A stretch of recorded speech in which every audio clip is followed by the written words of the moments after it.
তমা যখন দেশের বাইরে যায় তার আগে আমার কাছ থেকে অনেক টিপস সে নিয়েছে। তমা তো আমার ছোট বোন, ও দেশের বাইরে এই একটা ইন্টারন্যাশনাল পেজেন্ট জিতে এসেছে। এটা আমার জন্য অনেক গর্বের একটি বিষয় এবং তমা যখন দেশের বাইরে যায় তার আগে আমার কাছ থেকে অনেক টিপস সে নিয়েছে যে কিভাবে কি করবে। আমিও তাকে কিছু পরিকল্পনা বলেছি। তো ও যে উইনার হবে সত্যি এটা আমরা ভাবিনি।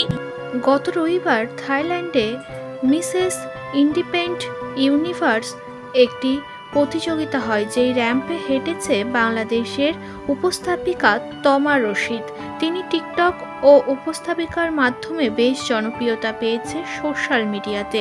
তবে সে যে বাংলাদেশকে এতটা উজ্জ্বল করবে কেউ কখনোই ভাবেনি। তবে উইনার হওয়ার পর দেশে ফিরে যেন বারিশা হকের ওপর রেগে গেলেন তিনি। বারিশা হক একটি ইন্টারভিউতে জানিয়েছে, তমা দেশের বাইরে যাওয়ার সময় আমার থেকে অনেক টিপস ফলো করেছে এবং আমি ওকে অনেক শিখিয়ে পড়িয়ে পাঠিয়েছি, যে কারণে তমা উইনার হয়েছে। আমি ভেবেছিলাম ও টপ 30-র মধ্যে থাকবে, তবে ও যে উইনার হয়ে ফিরবে সেটা কখনোই ভাবিনি।